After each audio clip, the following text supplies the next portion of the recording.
Halo, assalamualaikum warahmatullahi wabarakatuh. Ketemu lagi di channel Zodiak Harian dan kali ini kita ada kabar duka, yaitu salah satu paranormal yang bernama Mbak Yu baru saja meninggal dunia tadi sore di Rumah Sakit Primer Bintaro. Dan sebenarnya apa yang terjadi ini mungkin sudah suratan takdir, dan di sini ada beberapa ramalan-ramalan yang telah Mbak Yu lakukan sebelum Mbak Yu meninggal dunia, dan saya mencoba untuk menjabarkan apa sih maksud-maksud terselubung yang dilakukan oleh Mbak Yu terkait dengan ramalan beliau sebelum beliau tutup usia. Setidaknya di sini saya memberi sebuah gambaran ya, ada 4 tanggapan saya mengenai ramalan-ramalan yang telah beliau lakukan, termasuk banyak sekali yang heboh tentang Mbak Yu sudah meramalkan akan ramalannya sendiri. Nah, di sini kalau saya melihat memang dari sumber-sumber yang sudah saya dapatkan, setidaknya ada empat ramalan yang sepertinya memang persentase akan terjadinya itu begitu besar, dan salah satunya adalah ketika Mbak Yu meramalkan sendiri akan kematiannya. Ini mungkin pernah terjadi di beberapa tahun yang lalu, di tahun 2009 atau 2008 ya, ketika Mama Loren melamarkan sendiri akan kematiannya. Nah, di sini yang pertama, ketika Mbak Yu meramalkan akan langit terbelah. Langit terbelah itu kalau menurut saya pribadi itu adalah suatu sumber yang dimana kita bisa melihat itu adalah tanda-tanda kematian, tanda-tanda kesakitan, tanda-tanda akan ada beberapa musibah yang menimpa diri sendiri.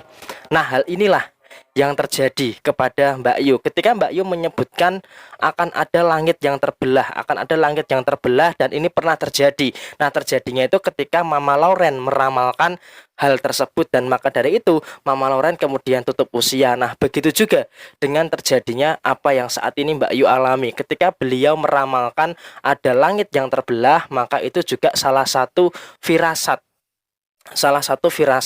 yang ada pada dirinya sendiri, bahwa di tahun 2021 ini dia sudah mulai mendekat.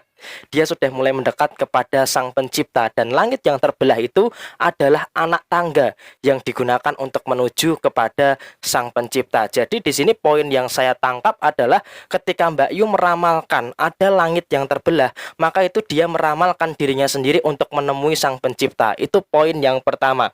Jadi teman-teman mungkin nggak usah terlalu panik, nggak usah terlalu khawatir, dan juga dilingkupi dengan ketakutan-ketakutan ketika ada ramalan yang berkaitan erat dengan langit yang terbelah. Dan kemudian ramalan yang kedua, ada bencana besar di bulan November. Memang di beberapa pulau, terutama di Pulau Jawa dan juga beberapa di Kalimantan, di September, Oktober, November, dan Desember, memang di sini kalau menurut ilmu kejawen itu adalah gede-gedenya sumber. Gede-gedenya sumber itu mungkin air akan naik ke darat dan kemudian akan menyapu beberapa hal yang ada di sekelilingnya. Ini memang merupakan suatu tanda-tanda alam yang sudah kita rasakan bersama, yang dimana terjadi erosi, abrasi, deflasi, dan segalanya, yang ini bisa mengakibatkan terjadinya bencana alam yang diakibatkan oleh ulah kita sebagai manusia. Nah, kemudian Mbak Yu ketika meramalkan akan ada bencana besar yang terjadi di bulan November, memang sepertinya memang ada, karena dari BMKG sendiri pun juga sudah mewanti-wanti terkait dengan beberapa hal yang ada di Pulau Jawa ataupun beberapa hal yang ada di pulau-pulau yang lainnya. Tetapi di sini saya sampaikan, teman-teman juga nggak usah terlalu takut secara berlebihan. Memang di bulan Desember, bulan November, bulan September akan ada gunung-gunung yang mulai aktif kembali, akan ada gunung yang mulai menampakkan riak-riak yang akan menunjukkan tanda-tanda batuknya. Contohnya Merapi, dari Jogja, dari teman saya di Bali Rantai juga sudah menginformasikan dengan cukup kontinu bahwa Merapi terus menampakkan aktivitasnya yang cukup ada peningkatan. Nah, di sini teman-teman juga nggak usah terlalu khawatir, nggak usah terlalu ketakutan terkait dengan ramalan-ramalan yang berkaitan dengan bencana alam. Karena apa? Tetap berserah diri kepada Tuhan, tetap berserah diri kepada Allah Subhanahu wa taala bagi teman-teman yang muslim. Karena apa? Kita semua ini apalah, kita hanya sebagai seorang manusia yang status kita hanya sebagai hamba. Mati, takdir itu juga sesuatu yang sudah digariskan oleh Tuhan yang Maha Esa. Jadi kematian itu adalah sesuatu yang pasti. Kalau teman-teman mengharapkan kepastian di dalam kehidupan ini, apa yang pasti? Yaitu adalah kematian. Tidak ada hal yang lain yang pasti di dunia ini ada kecuali kematian. Kamu berharap kepada manusia, kamu berharap pasangan kamu bisa memberikan kepastian, tetapi kepastian yang sesungguhnya adalah kematian. Karena apa? Setiap manusia pasti akan menemui yang namanya kepastian berupa kematian. Nah, ini juga teman-teman harus paham dan harus mengambil sisi positif terhadap hal tersebut. Dan kemudian ada ramalan yang ketiga, yaitu terjadi huru-hara secara politik. Memang dari beberapa tahun yang lalu kita memang sudah melihat adanya cebong dan kampret yang selalu bertentangan. Ini merupakan sesuatu yang wajar di dalam sistem politik. Ada kadrun, ada SJW dan sebagainya. Ini sering sekali dibentur-benturkan. Nah, kita seharusnya sebagai masyarakat harus cerdas. Biarlah para politisi-politisi itu yang berantem di sana. Kita sebagai masyarakat nggak usah berantem. Kita damai-damai saja sebagai makhluk manusia yang berbudi pekerti yang baik dengan menjunjung adat ketimuran. Kita tetap bersatu di dalam Bhinneka Tunggal Ika. Berbeda pilihan itu wajar-wajar saja. Jadi nggak usah terlalu besar-besarkanlah perbedaan-perbedaan terutama terhadap pandangan politik. Dan memang di tahun ini dan juga di beberapa tahun ke depan memang benar sekali apa yang Mbak Yu katakan, akan terjadi huru-hara secara politik. Ini memang iya. Boleh bahkan ketika 2014 kemarin, 2020 memang terjadi, 2019 mohon maaf, 2020 sampai dengan saat ini, bahkan nanti ketika menuju ke tahun 2024 pun pasti akan ada huru-hara politik. Itu adalah sesuatu yang pasti, apalagi adanya isu ini, isu itu dan sebagainya yang digoreng sana, goreng sini.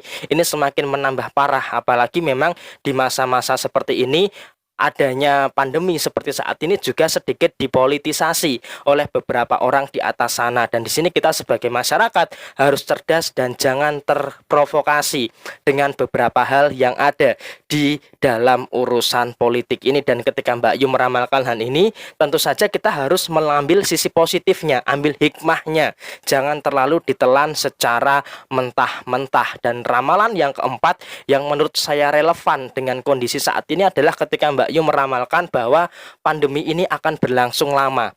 Pandemi ini masih akan berlangsung di tahun ini, dan ini memang benar. Dan tetapi di sini saya ada besar harapan saya semuanya segera membaik tanpa harus dilebih-lebihkan dan tanpa harus dibesar-besarkan. Karena apa? Sebagai masyarakat saya juga memahami di kalangan bawah sudah cukup capek dengan ini semua.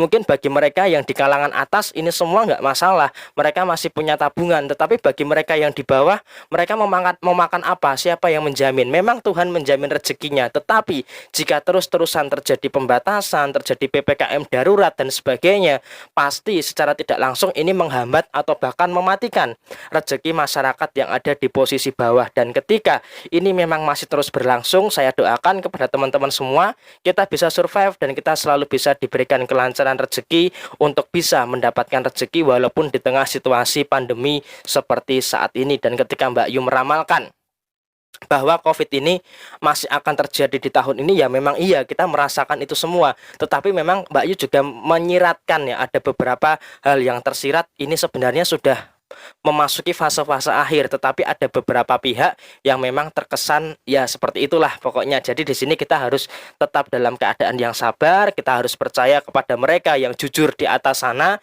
Kita sebagai masyarakat semoga kita diberikan pemimpin yang arif, adil dan bijaksana untuk memberikan yang terbaik untuk kita, terutama di masa-masa pandemi seperti saat ini. Dan sepenangkapan saya memang 4 ramalan ini yang cukup relevan yang akan terjadi di beberapa tahun ke depan. Dan bahkan di sini memang Mbak Yu sudah meramalkan beberapa ramalan, tetapi menurut saya 4 ramalan inilah yang di dalam waktu dekat ini akan terwujud di saat inilah, pokoknya bahasanya seperti itu. Dan di sini kita mari-mari sama kita doakan kepada Mbak Yu, terlepas dari apapun kesalahan beliau, semoga beliau diampuni segala kesalahannya dan ditempatkan di sisi yang baik di hadapan Allah Subhanahu wa taala. Dan kita berdoa menurut kepercayaan kita masing-masing. Al-Fatihah untuk yang muslim dan juga untuk yang non muslim menyesuaikan. Oke?